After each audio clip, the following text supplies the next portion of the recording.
The news comes first. News Channel 8 at 11 starts now. We start with a developing story. Gunfire erupts in Oregon City. An officer shot. A suspect is dead, all after a massive house fire where smoke could be seen for miles. Investigators expect to be on the scene until the early morning hours near Lynn Avenue and Holmes Lane in Oregon City. That's where News Channel 8's Erica Harquist has been talking to people who saw it all go down. Erica, you talked with the man who was feet from that officer when he was hit. Abby, he was actually running nearly alongside the officer toward the house that was on fire down this road. As you can see, there is still a barricade set up, and officers, it looks like, are wrapping up the investigation for the evening. Now, the man talked to us right after he was interviewed by police, and he was still shaking. He shot once, and the officer immediately dropped. I fell to my stomach. David Ennis says he is still trembling hours after seeing a police officer get shot right next to him. Earlier, I was all shaky because, I witnessed the whole thing, it's basically firsthand right there. I mean, I was the closest one. It was about 1 this afternoon, and Ennis had been running to help because the house near his was on fire. The fire itself was just intense. I mean, there was flames shooting 50 feet in the air out of this fire. I mean, I don't know what they had in there burning. He and a police officer were running toward the house when the officer pulled out his gun. He pulled out his gun and said, "Put your rifle down." And that's immediately when I stopped, said, "Whoa, wait a minute, what's going on here?" Just as Ennis realized there was more than just a house on fire, the officer was hit. And I seen him fall. I knew he got shot because he immediately fell. It was it was immediate. As soon as I heard the pop, he fell, and I knew exactly what was going on. He managed to crawl home and call 911. I heard a bunch of shots going off, and David comes back crawling back to the house and came in the house, started screaming and crying, saying that he saw an officer shot right in front of him. This cell phone video shows what happened next, police getting their guns ready. When the shooter was confronted by the SWAT team, shots were fired. The suspect is dead in this case. We are moving to the investigation phase of this. The officer was taken by air to the hospital, and firefighters had to hold off on putting the fire out because of the man with the gun. Witnesses told KGW the man admitted setting the fire to the house right before the shootout. I mean, I've been here in Oregon City for 53 years, and I've never seen anything like this happen. Never. It's tragic. It's unreal. This is a live picture of the hospital where the officer remains hospitalized at this hour. Right now, police are not releasing his name or revealing any condition about it. If we get any updates about how that officer is doing within this show, we will bring it to you. Stay with News Channel 8 for continuing coverage of the shooting. We will have our coverage continue on Sunrise starting at 4:30 tomorrow morning. You can also find the latest information at kgw.com and on our Facebook and Twitter pages. Now at 4, breaking news. An Oregon City police officer called to a house fire yesterday, then shot by the homeowner, has died. 41-year-old Robert Libke was a reserve officer for that department. We want to take a live look now inside from the Oregon City Police Department, where the police chief is expected to begin speaking at any moment. You see the mayor is also standing beside him. Let's listen right now. City Police Department. I'm going to start out by first saying that I and the department and the city are extremely proud of the job that Officer Rob Libke did yesterday in what was a very dangerous call in a residential neighborhood.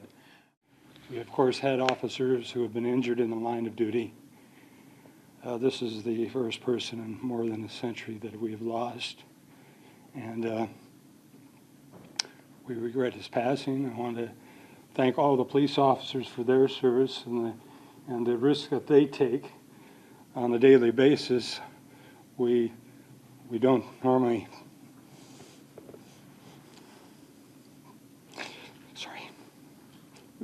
think this will happen, and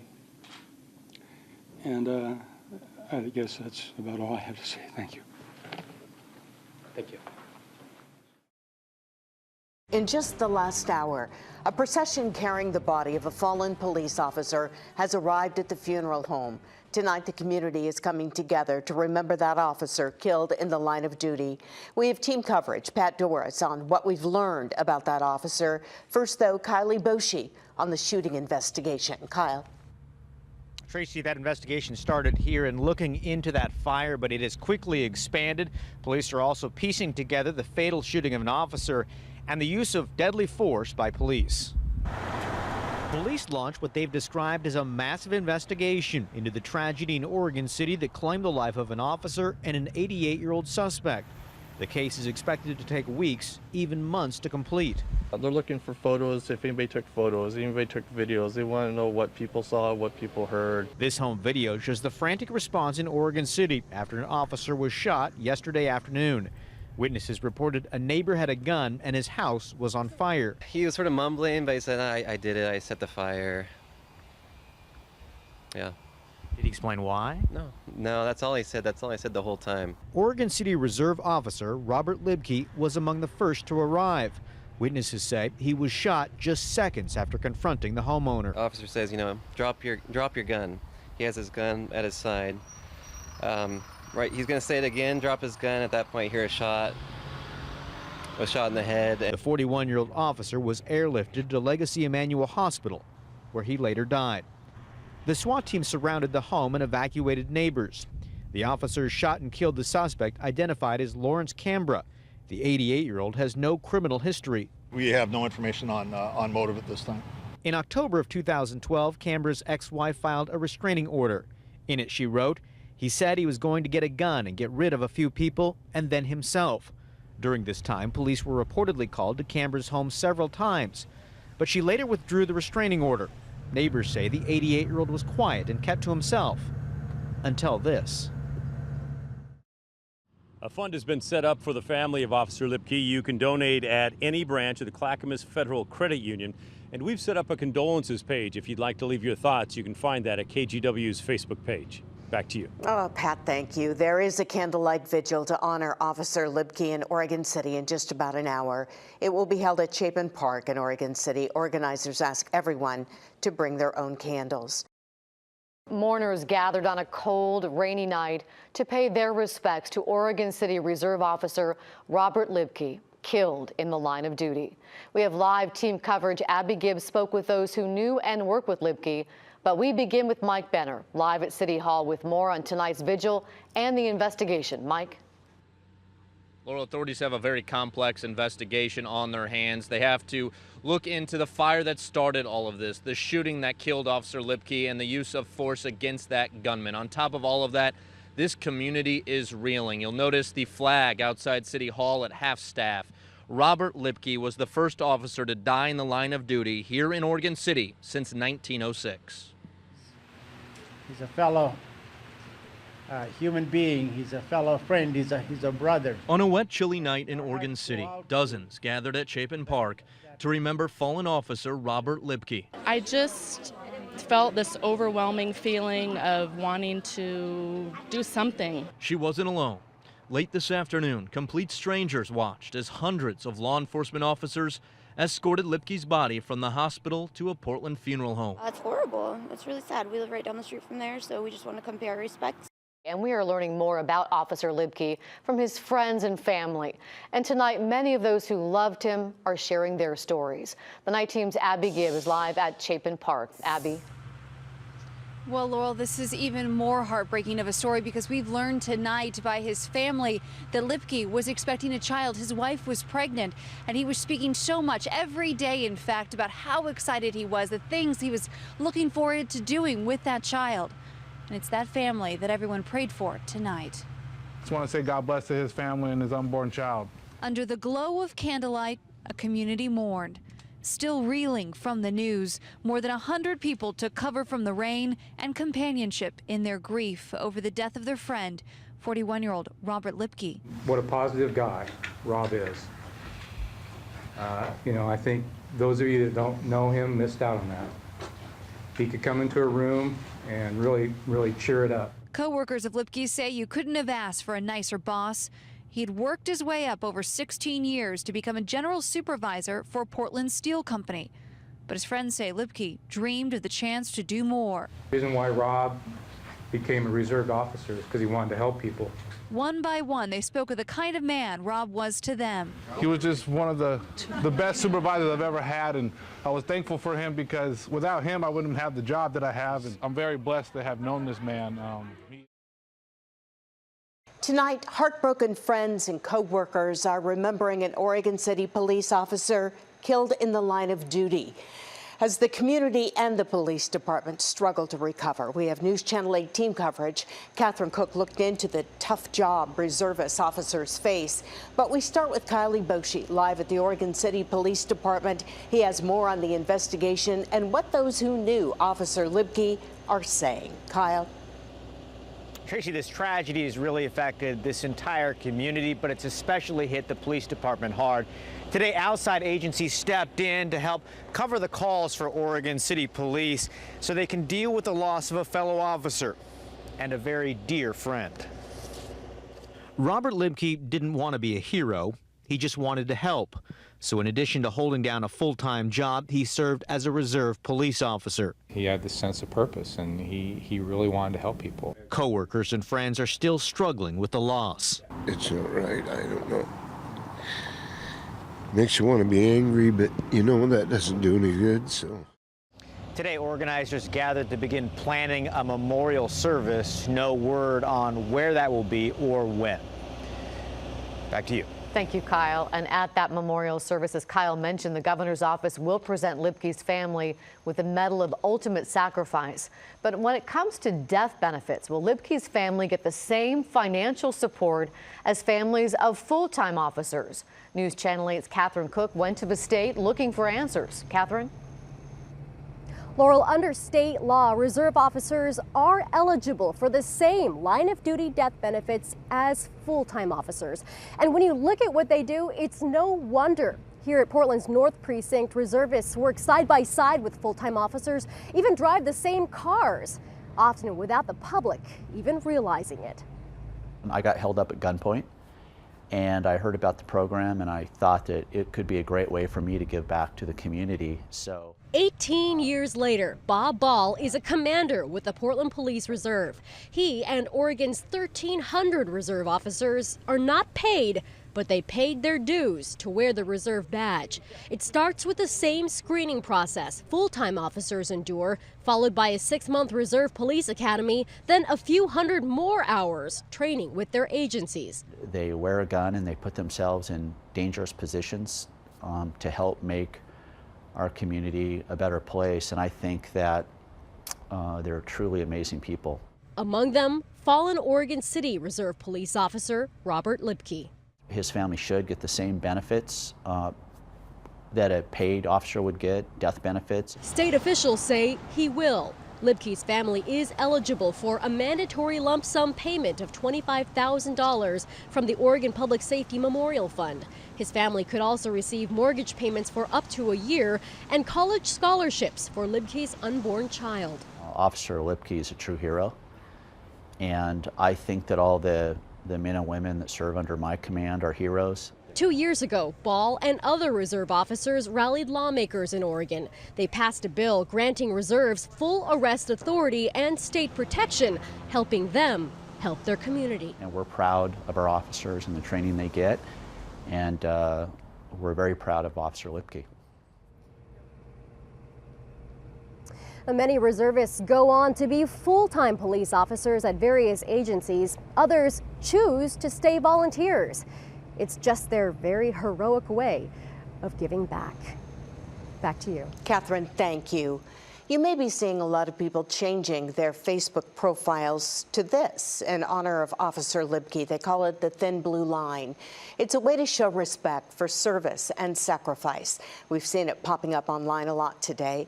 The Thin Blue Line is a reference to how police walk that line between civility and chaos. The family of a fallen officer is thanking the community tonight for its support. Reserve Officer Robert Libke was shot Sunday and killed by a homeowner while responding to a house fire in Oregon City. Earlier today, Officer Libke's family released this statement talking about his commitment to service. Rob loved putting on the uniform and helping the police department serve their community. He will always be remembered in our hearts and minds as a dedicated husband and beautiful family man. We will miss him deeply. Moved to tears at a football game. A tribute to fallen officer Robert Libke was especially poignant because it happened where he was supposed to be tonight. The night team's Reggie Key joins us live from Oregon City High's football stadium. Reggie. Laurel, this field, the stadium, was the place where Officer Libke had his regular Friday night patrols. So tonight, as they paid tribute to him, of course, it was for an officer killed in the line of duty. But it also had another lasting impact, an impact on the men and women he served alongside. Oregon City on a Friday night. It's practically lifted from a movie about high school sports. Everything you'd expect or want to be here is. So what happens when you disrupt that? When steps away from the hoopla, there's a reminder of the man missing. I love these guys. I can't even describe it. Shannon Kometic didn't know Reserve Officer Robert Libke, but she knew he patrolled these football games. So when she had that same helpless feeling so many here had after learning a man shot and killed the Reserve officer this week, she came up with an idea. Little kids today filling up balloons, and it might seem insignificant. This is really important for these guys. They need to know that the community is behind them. Blue balloons for the officers still serving, white balloons for those they've lost. I know he's here. I know he's here in our hearts. Oregon City's police chief joined many of his own on the field. Sometimes we forget how much they, I guess, how much they love us, and right now we need to hear that, and it helps our officers get back in their cars and get back out and protect the community while they're grieving at the same time. The home team won, and for once, it didn't even rain. Tonight, none of that could keep usually stoic faces dry. Tonight, parents had big buckets that they passed around the stands on both sides of the field. They were collecting money, 50 cents here, $1 there. It added up to $3,200. That's now going to go to Officer Libke's wife, who is, as you know, pregnant. Back to you, Laurel, Joe. Wow, what a beautifully touching tribute. Thank you, Reggie. A public memorial for Officer Libke will be held next Thursday, November 14th at Veterans Memorial Coliseum. The event starts at 1 o'clock. For more details, go to kgw.com and click local headlines. Well, I've been a police officer for 18 years now with Clackamas County, and I will tell you the line of duty deaths always hit home close to you. They know many from the public will come out to show their respects and say thank you as the procession rolls past, and those who are part of it will notice. And it isn't lost on the officers and the deputies and the troopers and the Mounties that are going to be in that procession, and that isn't lost on them. So there is a good feeling part of it. Still, I would trade anything to not have this day. The public is invited to the celebration of life. It starts at 1 p.m. at the Coliseum. Back to you. Pat, thank you. And as you mentioned, the procession starts at Clackamas Community College. That's tomorrow at 10:45 a.m. It'll wind through Oregon City and then head north on Highway 99E, then to I-205 and I-84 westbound. The procession travels through the Rose Quarter on its way to Memorial Coliseum. We've posted that route on our website. Folks are invited to find a spot on overpasses if you'd like to see the procession. You'll find more, again, at kgw.com. We have team coverage from this celebration of life. Kyla Boshi takes us inside Memorial Coliseum, where hundreds of officers are gathered right now. And Nina Melhoff takes us along the procession route. Let's begin today, though, with Ashley Korslund, who is in Oregon City for us. That's where the procession began earlier today. Ashley? Well, Russ and Brenda, what an incredible sight to see today. A lot of heavy hearts, but an overwhelming turnout for that procession. There were dozens and dozens of patrol cars and fire trucks that packed this area of Clackamas Community College. Hundreds and hundreds of police officers that turned out to support Officer Libke. Take a look at some video we got of the start of that procession. You can see the car carrying Officer Libke's body in that video. Again, hundreds of officers came from around the region. We saw people from all over Washington, from Spokane, Tri-Cities, Bellevue, even as far as Boise, Idaho, Buffalo, Chicago, and even San Diego. Now, a lot of these officers did not know Officer Libke or his family, but they say they felt the need to come out here because it is a brotherhood, a sisterhood, and the entire law enforcement family is really feeling his death right now. Here's what a couple of officers told us earlier this morning.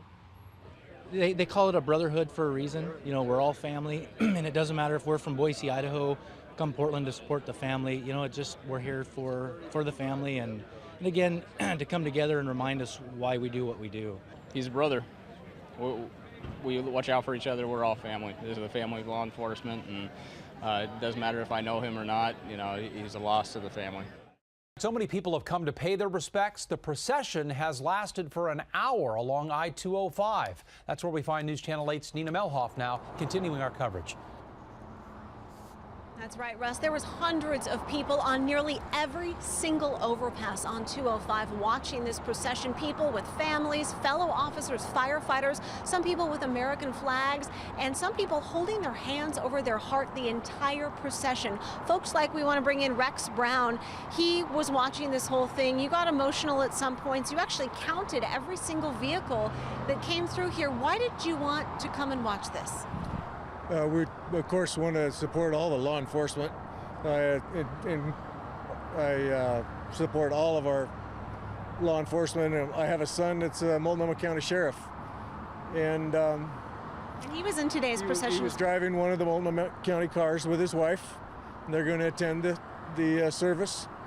I just can't say enough about an officer that gives his life for his community and his country.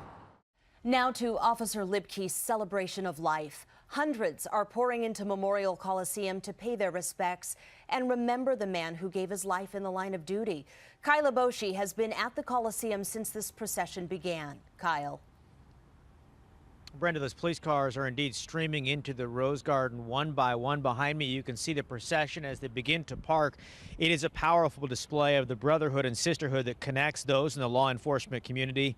And today they've gathered here at Memorial Coliseum to honor one of their own, fallen Oregon City Reserve police officer Robert Libke. In about an hour, the service will begin inside. A live picture inside shows the arrangements. The service encompasses tradition, including the honor guard, bagpipes, and a last radio call. But there will also be a personal touch, including a video, Officer Libke's favorite music, and a letter from his family. We found co-workers, fellow police officers, and neighbors all here. This community has come together to say goodbye. And we will continue to follow this procession throughout the noon show. If you'd like to watch the entire thing, we have a live feed on our website, kgw.com. All units, 7 Paul 82, Reserve Officer Robert Libke is out of service. End of watch, November 4th, 2013. Gone but never forgotten. A final radio call for a hero. Tonight, we honor the life of Officer Robert Libke, killed in the line of duty. Hello, I'm Joe Donlin. And I'm Laurel Porter. Tracy Berry leads our coverage of his celebration of life live from Memorial Coliseum. Tracy? Well, Laurel and Joe, from the people who lined the overpasses to those who gathered here today, it truly was a celebration of life. Officer Robert Libke was remembered as a husband who was so excited for his first child that was coming. And he was remembered as a friend who could really be counted on, and as a fellow police officer. But most of all, he was remembered as a man that was loved. Kylie Boshi joins us now with some of the more touching moments from today's ceremony. Tracy, it was an impressive crowd inside there today, but it wasn't until you look closely at the officers' uniforms that you begin to realize how far many of them traveled, some coming from out of state, simply to pay their respects.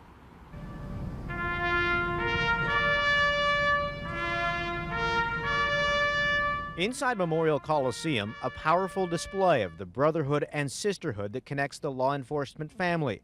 Thousands gathered to say goodbye to Oregon City Reserve Officer Robert Libke. I speak for the governor and all Oregonians when I say we are sorry for your loss. We humbly thank you for the sacrifices you made in support of him while he protected the citizens of our state. The 41-year-old died in the line of duty while responding to a house fire. Oregon City's police chief said Officer Libke's brave actions on November 3rd likely saved the lives of a woman and her grandchildren. It's a tragedy that's touched all corners of the community. it's kind of a heartbreaker. You know, it just brings everything down to earth and puts everything on an even keel and brings community together. He'll be sorely missed as a family member. I mean, that's just all there is to it. He's more like not just coworker. He's family. In addition to holding down a full-time job at a steel company, Libke served as a reserve police officer.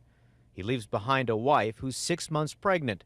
The police chief presented her with medals and a flag. All I could think in my mind is, you lost your husband and we're giving you a flag. Now, it's an American flag, it's a wonderful symbol, but a flag does not replace her husband. Robert Libke is gone, but he'll never be forgotten.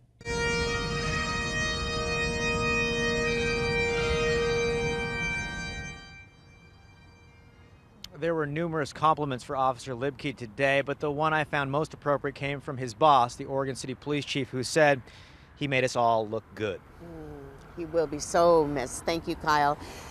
Well, there was a big crowd here today, no doubt thousands, but perhaps even more people lined the overpasses and the streets as the procession came through today. I think each one of those people had their own reason for turning out today, and Pat Doris had a chance to speak with some of them. He's joining us live tonight from Oregon City. And Pat, I really liked it when you described it as people sort of just wanting to give the officer's wife a hug, and this was their way of doing it. Yeah, I heard that a lot, and I'm sure you'd hear that right here tonight. I'm at this drive-in because those feelings have not gone away. Take a look. This is Mike's Drive-In. It's holding a fundraiser tonight, and it's filled overflowing. People are waiting outside for their food. They can't even get inside, and if you take a look to the left, they're stretching out the door. On the streets, a lot of people told me that they were very interested in honoring the officers. Some even brought their kids along for lessons on sacrifice and gratitude. This is really sad. On an overpass above Interstate 84, Yeah, it's kind of sad. fifth grader Emily Costello is skipping school for a much bigger life lesson. It was just sad for that to happen to him, and Holly Johnson is Emily's mom. I just wanted her to have a lesson, to know how important it is to support our community. So she brought her daughter to the overpass to see what it means to care for someone you've never met. To be a good part of it when she's growing up too, so. They're joined by dozens of others, all following their urge to say thanks and we're sorry. And it's just heartbreaking to know that someone has lost their life in the service to the people of Oregon. So they stood there and watched the moving spectacle of a police and fire procession that stretched for miles. It gets you choked up just thinking about it, you know. Look at that car. At the Coliseum, another mom and another child stood vigil along with the Patriot Guard. And Kelso. Lessons are being learned here too. I'm just, the respect of what the police officers and emergency people do for us. So. The lessons of life are sometimes difficult, but on days like this, words like respect and honor and love come to life for each of us to see. Back live at Mike's Drive-In here in Oregon City, an overflow crowd. They're doing this fundraiser till 8 o'clock tonight. Might take that long to get some of the food out for folks that have just arrived. They're bringing their patience, but it's obviously very successful, a little bit overwhelming, I think. Back to you. All right, thank you, Pat. You walk away from today with the feeling that this was a really good guy. This was someone that you would like to know, and that there will be a profound loss because of his death in this community. Much more in today's events on KGW.com. Watch the memorial in its entirety and see images from the procession, plus contribute to the messages left for Officer Libke's family and fellow officers. They came for a meal and to help the family of a fallen officer. Tonight, we're learning just how much customers at a local restaurant raised for Oregon City Reserve Police Officer Robert Libke. News Channel 8's Catherine Cook is live at Mike's Drive-In with their heartwarming effort. Catherine?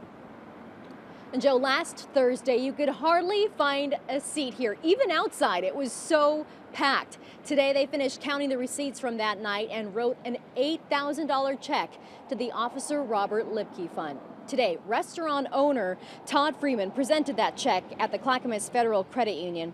Oregon City's police chief was also there. Last Thursday, hundreds of people had dinner at Mike's Drive-In. Many had just come from Officer Libke's celebration of life. The restaurant donated 25% of their sales from that night and donations from free breakfasts that morning. That's $6,500 plus an extra $1,500 from the business itself. We were shocked at how much money came in and very happy with Mike's and what they did and then the way that community responded. I would just like to say thank you so much. The community came out, it's so strong. Like I said, the community made it happen. It wasn't us. Back live, you can see the sign here thanking customers. Clearly, community members are doing their best to help the family as well as themselves heal.